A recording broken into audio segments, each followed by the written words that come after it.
안녕하세요. 오늘 C++의 판도를 바꾼 아주 강력한 기능, 바로 람다 표현식에 대해 알아볼 겁니다. 이걸 쓰면 코드가 얼마나 깔끔하고 강력해지는지 오늘 제대로 한번 느껴보시죠. 코딩하다 보면 이런 생각 꼭 한 번쯤 해보셨을 거예요. 아니, 그냥 간단하게 한 번만 쓰고 말 건데 굳이 함수를 새로 만들어야 하나? 뭐 정렬 기준을 정한다거나 콜백 함수를 넘겨줄 때요. 이렇게 코드를 여기저기 흩어놓는 게 되게 번거롭잖아요. 바로 이 문제를 아주 우아하게 해결해주는 방법을 오늘 알아볼 겁니다. 자, 그래서 오늘 우리가 뭘 배울지 한번 쭉 훑어볼게요. 먼저 람다가 도대체 뭐냐? 기본 개념부터 잡고요. 그 다음에 람다의 핵심 기능인 캡처에 대해 알아볼 겁니다. 그리고 람다를 어떻게 저장해서 쓰는지, 실제 코드에선 어떻게 활용되는지도 살펴볼 거고요. 마지막으로 람다의 원조격인 함수 객체랑 비교까지 해보면 오늘 내용은 끝입니다. 그럼 바로 시작해볼까요? 네, 첫 번째 섹션입니다. 람다가 무엇인지 그 정체부터 확실하게 짚고 넘어가 보죠. 람다, 딱 한마디로 정의하면 이름 없는 즉석 함수라고 할 수 있어요. 이게 무슨 말이냐면요. 보통 함수를 쓰려면 어디 다른 곳에다가 정의를 해놔야 하잖아요. 근데 람다는 그럴 필요 없이 내가 필요한 바로 그 자리에 즉석에서 함수를 만들어서 쓰는 거예요. 그러니까 관련 코드가 한 곳에 모이게 되니까 전체 흐름을 보기가 훨씬 편해지죠. 가독성이 확 올라가는 겁니다. C++부터 들어온 기능인데 이제는 모던 C++의 핵심이라고 할 수 있습니다. 자, 람다 문법을 한번 뜯어볼까요? 처음 보면 이게 뭔가 싶을 수 있는데 알고 보면 간단해요. 딱 이 네 부분으로 되어 있습니다. 맨 앞에 있는 대괄호, 중괄호, 이게 바로 캡처 리스트고요. 외부 변수를 어떻게 가져올지 정하는 부분이에요. 그 다음 소괄호 가로는 우리가 잘 아는 매개 변수, 파라미터죠. 그리고 화살표, 대괄호는 이 람다가 어떤 타입을 반환할지, 반환 타입을 명시하는 건데 이건 생략할 수도 있어요. 마지막으로 중괄호 가로 안에 람다가 실제로 실행할 코드를 넣어주면 끝입니다. 여기서 제일 중요하고 또 람다를 람다답게 만들어주는 부분이 바로 저 첫 번째, 캡처 리스트입니다. 이제 람다의 진짜 힘, 바로 캡처에 대해서 알아볼 시간입니다.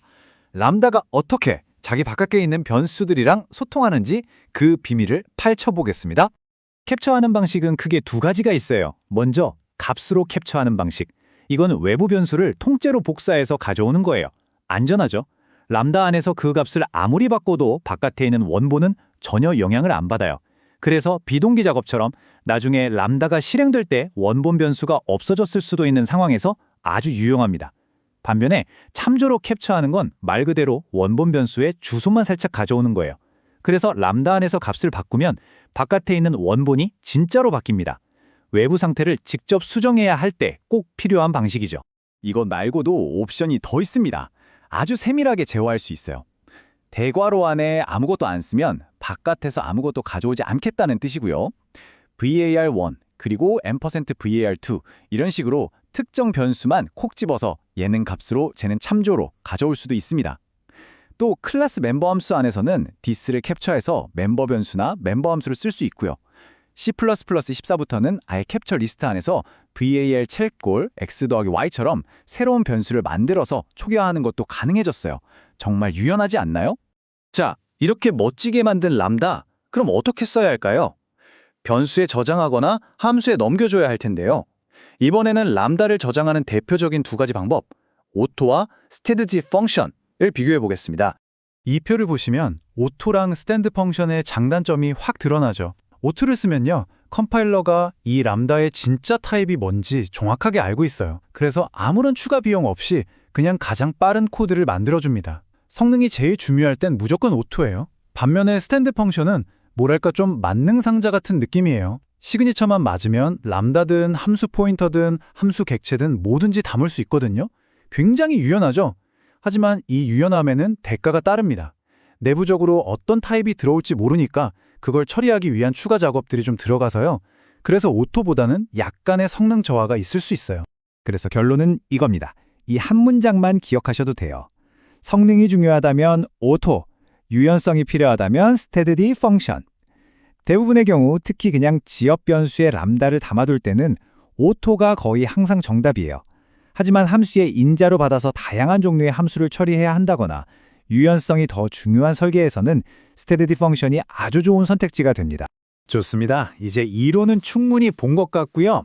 람다가 실제 코드에서 얼마나 유용한지 그 활약상을 한번 보시죠.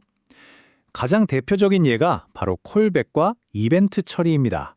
콜백이 뭔지 아시죠? 다른 함수의 인자로 넘겨져서 나중에 너가 알아서 실행해 하고 맡기는 함수잖아요. 람다는 바로 이 콜백을 만들기에 정말 최적의 도구예요. 왜냐하면 필요한 로직을 그 자리에서 바로 만들어서 넘겨주면 되니까요. 코드가 흩어지지도 않고 아주 깔끔하죠.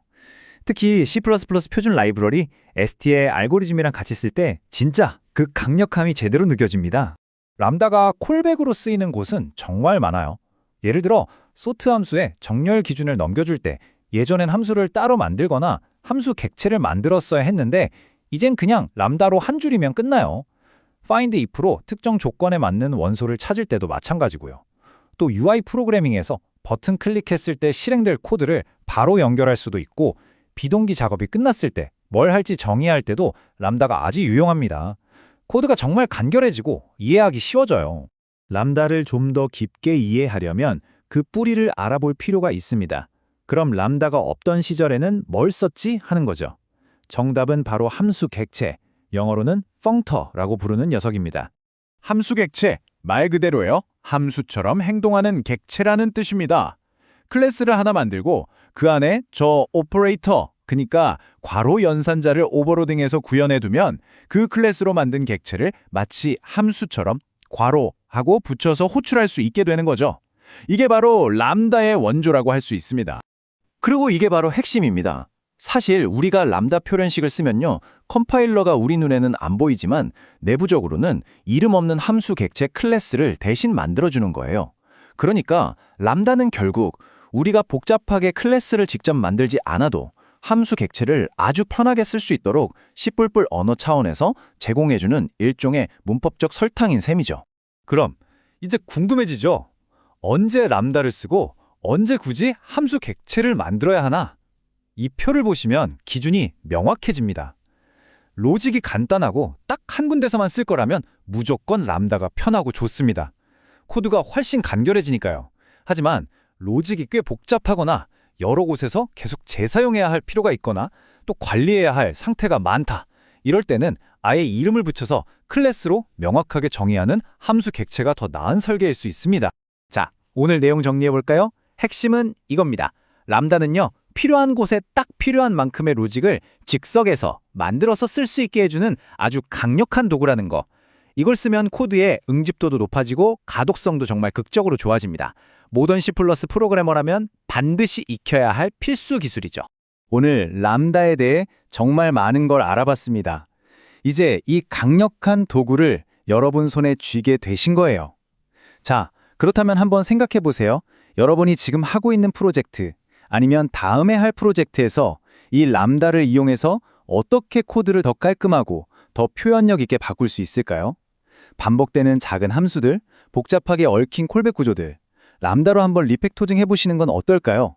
코드가 얼마나 달라지는지 직접 한번 경험해 보시길 바랍니다.